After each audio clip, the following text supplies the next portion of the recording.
నమస్కారం. మీ అందరికీ SA Hindi teaching TV తరఫున స్వాగతం, సుస్వాగతం. पार्ट 12 बाल रामायण. राज ने तत्काल हामी भर दी. कहा, मैं राम को सौगंध खाकर कहता हूँ, तुम्हारी हर इच्छा पूरी करूँगा. రాముడి మీద ప్రమాణం చేసి చెప్తున్నాను, మీ ప్రతి కోరిక నేను తీరుస్తాను, ఏంటి చెప్పు అని అంటాడు. మహారాజ్ दशरथ ने राम की सौगंध ली तो कैकेयी उठकर बैठ गई. మరి దశరథుడు రాముని మీద ప్రమాణం చేసి చెప్తున్నాను, నువ్వు ఏం కావాలో అది ఇస్తాను అని చెప్పగానే కైకేయి మరి లేచి కూర్చొని మాట్లాడుతుంది. आप मुझे वे दोनों वरदान दीजिए जिसका संकल्प अपने वर्षों पहले रणभूमि में लिया था. మీరు 2 ప్రతిజ్ఞలు చేశారు, ఆ 2 ప్రతిజ్ఞలు ఇవాళ పూర్తి చేయాలి. ఏ విధంగా అయితే రణభూమిలో మీరు ఇచ్చారో, యుద్ధ భూమిలో ఇచ్చారో, ఆ 2 ప్రతిజ్ఞలు ఇవాళ నాకు కావాలి, అవి పూర్తి చేయండి అని చెప్పి అడుగుతుంది. महाराज दशरथ ने हामी भरी. कल सुबह राजाभिषेक भरत का हो, राम को नहीं. कैकेयी ने कहा. दशरथ भौचक रह गए, उन पर वज्रपात सा हुआ. थोड़ा रुक कर कैकेयी बोली, राम को 14 वर्ष का वनवास हो. రేపు రాముల వారికి పట్టాభిషేకం జరగబోతా ఉంది కదా, ఆ పట్టాభిషేకం ఆపాలి, నా కొడుకైనటువంటి భరతుడికి కావాలి.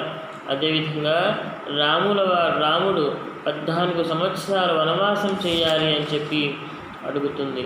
అప్పుడు నిజంగా ఒక తండ్రికి ఆ బాధ ఎట్లా ఉంటుందో అంత బాధ కంటే ఎక్కువ బాధ దశరథ మహారాజు గారు పడుతూ ఉన్నారు.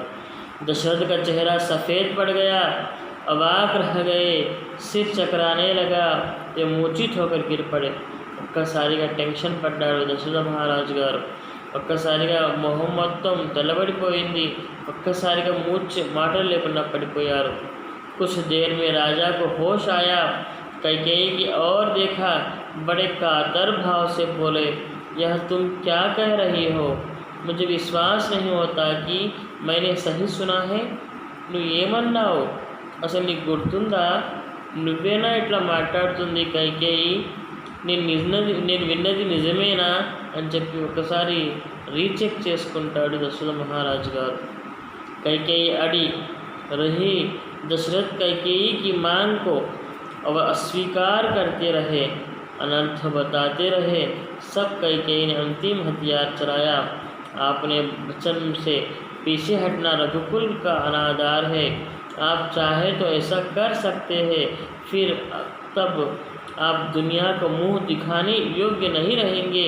रही मेरी बात, आप वरदान नहीं देंगे तो मैं विष पीकर आत्महत्या कर लूँगी. यह कलंक आपके माथे होगा. మీరు ఏదైతే మాట ఇచ్చారో ఆ మాట నెరవేర్చలేకపోయినట్లయితే మీరు ఎప్పటికీ కూడాను మీ కులం నిష్కలంకంగా కలంకం కలుగుతుంది, మీ కులం ఇట్లానే ఉండిపోతుంది అని చెప్పి బాధపడుతూ చెప్తుంది దశరథ మహారాజు గారికి. ఇక నేనైతే మీరు నా మాట విననందుకు, నాకు ఇచ్చిన మాట నెరవేర్చనందుకు విషం తాగి చచ్చిపోతాను అని చెప్పి ఆవిడ చాలా బాధ ఆమె అంటుంది. నిజంగా చూడండి ఎంత భయంకరంగా ఆవిడ యాక్టింగ్ చేస్తూ ఉందో, ఒక చెప్పుడు మాట వల్ల ఎంత అనర్థాలు జరుగుతున్నాయో చూడండి. राजा दशरथ यह सुन नहीं सके, दोबारा बेहोश हो गए. रात भर बेसुध पड़ रहे. बीच बीच में होश आता. वह कैकेयी को समझाते, गिड़गिड़ाते, धमकाते, डराते, पर कैकेयी टस से मस नहीं हुई.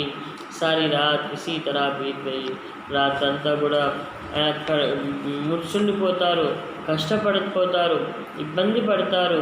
అయినా కూడా కైకేయి మాట వినదు, ఈయన మాట ఆమె వినదు. ఆమె ఏదైతే అనుకుందో దాన్నే కంపల్సరిగా చేసి చూడాలి అనుకుంటుంది. అదేవిధంగా ఎంత చెప్పినా ప్రయత్నించినా ఆమె వినే పరిస్థితి లేదు. మరి లాస్ట్కి ఏం జరుగుతుంది అనేది ఆ రాత్రి అంతా అట్లానే గడిచిపోయిందనమాట. తర్వాత రాముల వారిని ఏ విధంగా వనవాసానికి పంపిస్తారనేది మనం ఇప్పుడు చూద్దాం. कोप भवन के घटनाक्रम की जानकारी बाहर किसी को नहीं थी.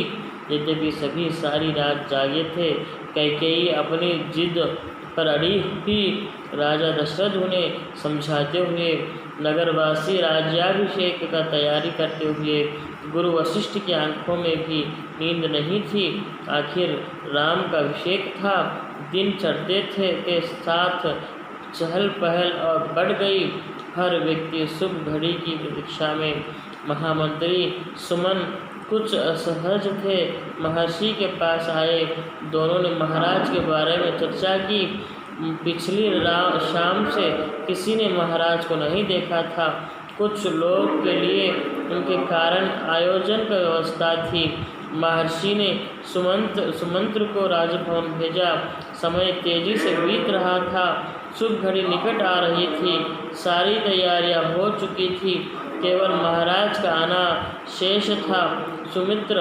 सुमंत्र तत्काल राजभवन पहुँचे। कैकेयी के महल में सीढ़ियाँ चढ़ते हुए सुमंत्र को एक अनजान डर ने घेर लिया। अंदर पहुँचे, देखा कि महाराज पलंग पर पड़े हैं, बीमार, दीनहीन। सुमंत्र का मन भांपते हुए कैकेयी ने कहा, चिंता की कोई बात नहीं है मंत्रीवर। महाराज राज्याभिषेक के उत्साह में रात भर जागे हैं।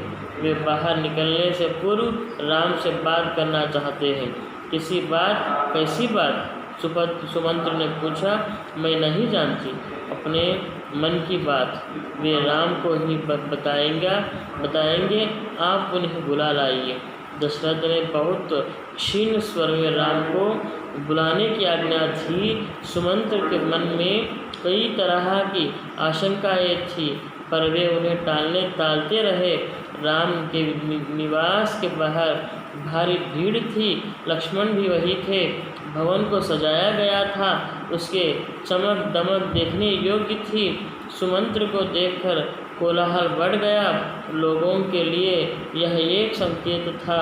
राज्याभिषेक के लिए राम को आमंत्रित करने का सुमंत्र ने कहा, राजकुमार, महाराज ने आपको बुलाया है, आप मेरे साथ ही चले। कुछ ही पल में राम वहां पहुंच गए। लक्ष्मण साथ थे। दोनों भाई विस्मित थे। वे राजसी वस्त्र में थे, सजे धजे। लोग जय जयकार करने लगे। पुष्प वर्ष होने लगी। राजकुमार समझ नहीं पा रहे थे कि महाराज ने उन्हें अचानक क्यों बुलाया लगे। लोग समझ रहे थे कि राम राज्याभिषेक के लिए जा रहे हैं। महल में पहुंचकर राम ने पिता को प्रणाम किया, फिर माता कैकेयी को। राम को देखते ही राजा दशरथ बेसुध हो गए। उनके मुंह से एक हल्की सी आवाज़ निकली, राम। उन्हें होश आया, तभी भी वे कुछ बोल नहीं सके। थोड़ी देर तक चुप्पी रही, असहज सन्नाटा। कोई कुछ नहीं बोला। तो राम ने पिता से पूछा, क्या मुझसे कोई अपराध हुआ है? कोई कुछ बोलता क्यों नहीं? आप ही बताइए माते। महाराज दशरथ ने मुझे एक बात ये वरदान दिए थे। मैंने कल रात वही दोनों पर मांगे जिसमें पीछे हट रहे हैं। यह शस्त्र सम्मति नहीं है, रघुकुल की नीति के विरुद्ध है। कैकेयी ने बोलना जारी रखा, मैं चाहती हूँ कि राज्याभिषेक भरत को हो और तुम 14 वर्ष वन में रहो। महाराज यही बात तुमसे नहीं कह पा रहे थे।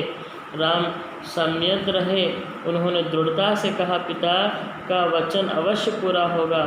भरत को राजगद्दी दी जाए। मैं आज ही वन चला जाऊँगा। చూడండి, ఆడవాళ్ళు తలుచుకుంటే ఏదైనా చేస్తారంటాం కదా, దానికి ఉదాహరణ ఇదే అన్నమాట. సాధారణంగా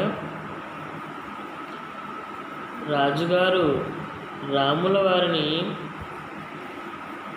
రాజ్యాభిషేకం చేయించాలి అని అంటే ఈవిడ తన కుమారుణ్ణి చేయించాలని, ఈవిడ తన కుమారుని చేయించి ఏ విధంగానైతే నేను రాముల వారిని 14 సంవత్సరాల వనవాసాన్ని పంపించాలని చెప్పి ప్రయత్నిస్తూ ఉందో, ఒక చిప్పుడు మాట ఇంత ప్రభావం చూపిస్తూ ఉంది అని అంటే ఒక తండ్రి మీద ఎంత బాధ ఉంటుంది.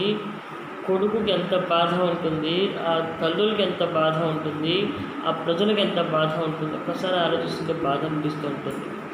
ఇలాంటి చెప్పుల మాటలు విని నిజంగా ఆ మాట బాధ అనిపిస్తూ ఉంటుంది. ఏం పర్లేదు, మా నాన్నగారు చెప్పలేకపోయినా సరే నేను వెళ్ళిపోతాను అని చెప్పి ఆ రాముల వారు ఎంత మంచిగా, ఎంత సాధారణంగా కైకేయితో అంటాడు అంటే ఒక్కసారిగా బాధ అనిపిస్తుంది. ఇలాంటి చెప్పుడు మాటలు వినేవాళ్ళు నిజంగా ఆడవాళ్ళు దేన్నైనా చేస్తారని చెప్పడానికి ఒక ఉదాహరణగా చెప్తూ ఈ రోజుతో ఇవాళ ఇంత టాపేస్తున్నాను చెప్పి మళ్ళీ కలుస్తాను. Thank you.